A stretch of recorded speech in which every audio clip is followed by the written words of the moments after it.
Okay, in this I'm going to show you the kind of filters that I make. They're just homemade 55-gallon drums. They make great filters. As you can see, it keeps this tank perfectly clear, and I've got them all the way up and down the road here.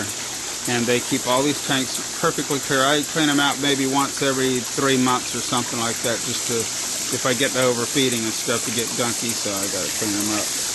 Anyway, what you have here is a 55-gallon drum, like I said, and the top has been cut off of it, and I'm going to be showing you that in other parts. This top is cut off of it, and on the side you have a 2-inch outlet. There is an outlet. It goes. You get these. There's 2 pieces you buy at Lowe's at the electrical department of the conduit. They screw together. They're 2 inches. Then you just simply cut a hole in up near the top for the intake. This is an intake that it comes.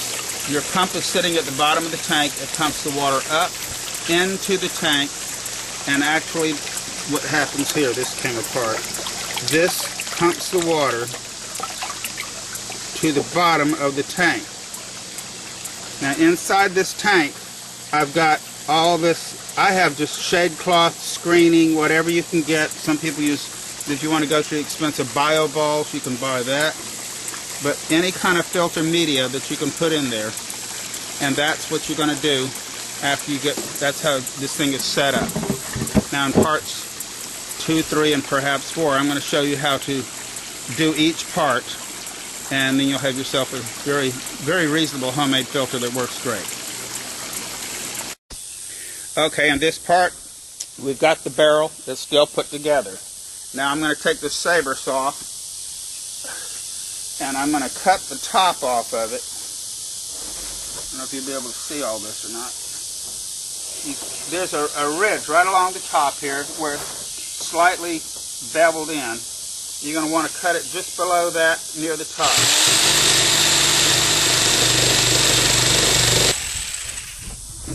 Okay, the top is off. You see, it's only about 2 inches from the top. It's real thick plastic, so you want to make sure you cut below the thickest part. Otherwise, that plastic up about 2 inches from the top is real thick. So after that's off, what you want to do is cut another ring off about 3 inches below that one. So this is going to fit right back into the top of this as a lid.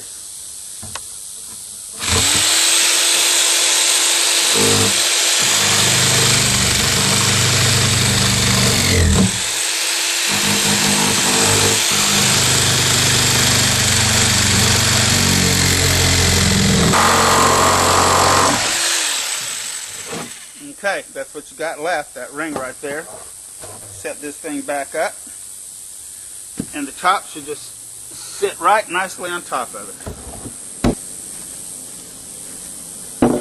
First, I'm going to cut a hole here for the intake pipe. Just make it, just about 2 inches from the top or so.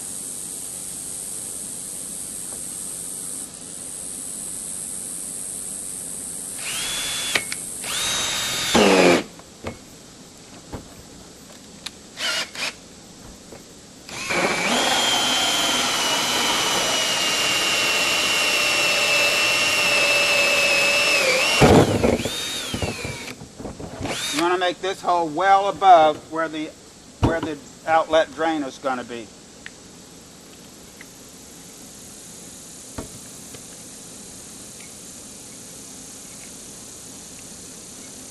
Get a little plug out of there.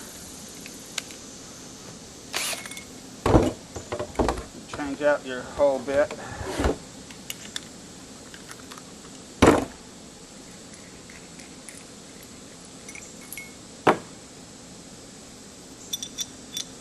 This is, like I said, it's 2 inch.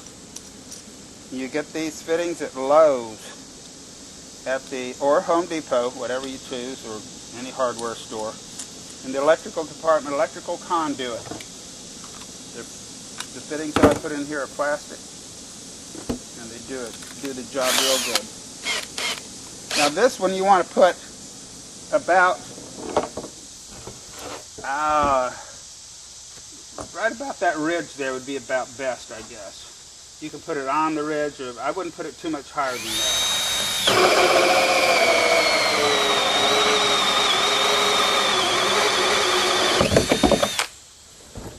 Okay. Now let me get the fittings for it.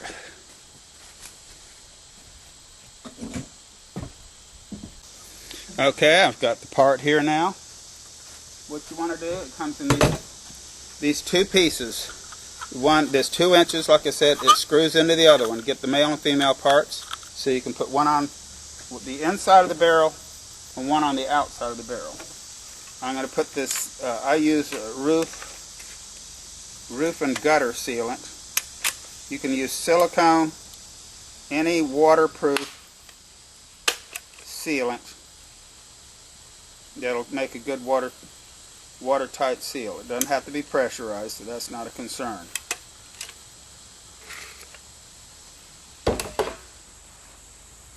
Work that goop around there.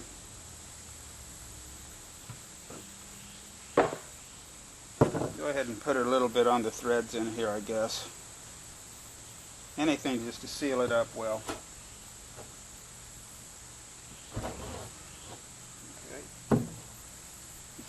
I like to put the short side on the inside, and it just fits right through there.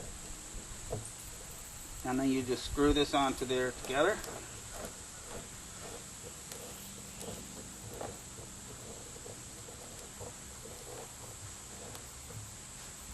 Wrench it down. Just snug it up nice and firm. Don't have to break the bank with it, just bring it firm. And that's it. All you got to do now is put the filter media in there, which I say I use screening, shade cloth. If you can find old used shade cloth, you can buy shade cloth at Lowe's or Home Depot. Any kind of material that won't disintegrate in the water, that will catch all the debris and stuff in the pond. And then the water's, when it's pumped in the top, it's going to shoot it all the way to the bottom, and it's going to catch all that stuff through the filter media, and it's going to gravity feed right out the end here. And that'll last you for years and years. Good luck with it.